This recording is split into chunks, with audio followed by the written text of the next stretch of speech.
Oui, mes chers collègues, je veux profiter de ce rapport sur le développement durable pour évoquer la préservation des milieux aquatiques et de la biodiversité, et notamment sur un phénomène qui peut paraître anecdotique, mais qui en réalité est plutôt grave pour l'avenir de la biodiversité, en particulier pour celle du Finistère.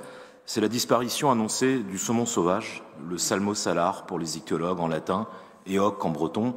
D'ailleurs, c'était le surnom des Châteaulinois, les pennéocs, comme il y avait les pennes sardines à Douarnenez. Dernièrement, le COGEPOMI, le comité de gestion des poissons migrateurs, donc c'est une instance placée près de la Dréal et dans laquelle notre Assemblée est représentée, a préconisé au préfet de région un arrêté de suspension de la pêche de loisirs du saumon, proposition, comme vous l'avez lu dans la presse du jour, qui a été validée. C'est une première dans l'histoire. La raison est l'effondrement des stocks de ce poisson anadrome qui vit en mer et revient se reproduire dans nos rivières.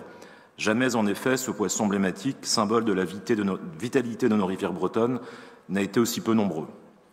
Jadis, les ouvriers agricoles bretons avaient réussi à imposer à leurs employeurs, dans les contrats de travail, que ne leur soit pas servi du saumon plus d'une fois par semaine, tant il y en avait. Il y a quelques années, sur 100 juvéniles qui rejoignaient l'océan, 30 revenaient dans leur rivière natale pour y frayer. Désormais, c'est moins de 3. Ce n'est donc pas de nos rivières que viennent les principales difficultés, mais de l'océan.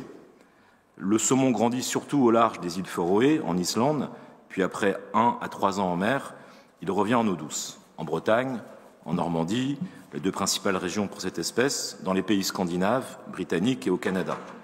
Dans les années 60, il se prenait 800 saumons dans les laits du côté de Quimperlé. Dans les années 2010, une centaine, et en 2024, seulement 7. Les spécialistes ne parviennent pas à être très précis sur les raisons de ce déclin. Ce qui est certain est qu'elles proviennent de l'océan et sont multiples.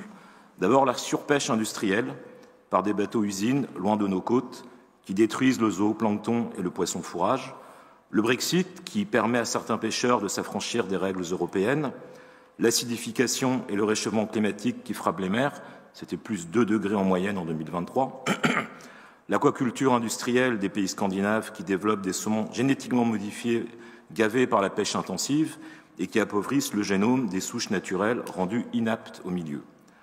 L'interdiction de la pêche de loisirs ne résoudra sans doute rien de cela, car cette pratique n'est pas la cause de ce fiasco.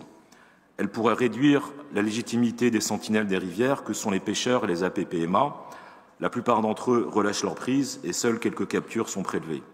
Mais ils entretiennent les cours d'eau et effectuent des missions de police bénévoles pour la société en guettant les pollutions et le braconnage.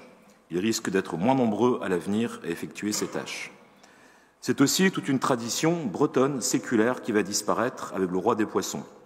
Une tradition culturelle dont la pêche à la mouche artificielle revêt bien plus de l'art qu'autre chose, avec ses modèles de leurre breton, au nom breton, avec des plumes d'oiseaux bretons, et qui ressemblait à ce qu'a dépeint Robert Redford dans son film Au milieu coule une rivière.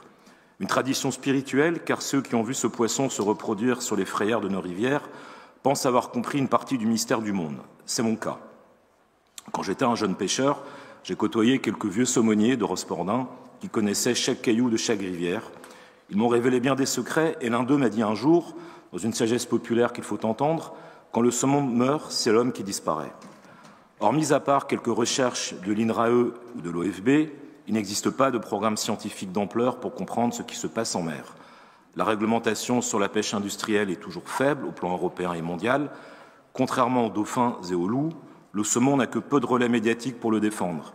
Il est ignoré comme toute cette petite faune qui meurt en silence depuis des années, des oiseaux, des insectes, etc.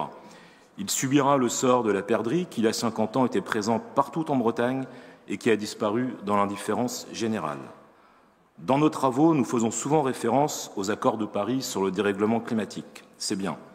Mais nous pourrions aussi porter davantage d'attention à ceux de la COP16 relative à la protection de la biodiversité qui s'est tenue en Colombie à l'automne dernier, et notamment à l'accord de Kunming-Montréal de 2022 qui vise à faire cesser la disparition d'espèces avant 2050. Rien qu'en Europe, 1700 espèces, dont le saumon, sont en voie d'extinction selon la Banque centrale européenne. Le département ne peut certes pas tout faire, mais il peut relayer les inquiétudes sur la disparition du saumon et appeler de ce vœu une action plus ferme de l'État et de l'Europe pour développer la recherche et une réglementation contre certains modèles économiques désastreux. En même temps que nous défendons la pêche côtière, soyons plus durs avec une certaine pêche industrielle qui n'est que pillage.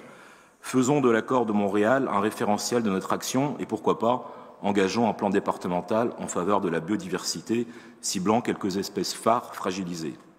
Pour conclure, je veux citer un homme politique qui parlera en tous, particulièrement à la majorité.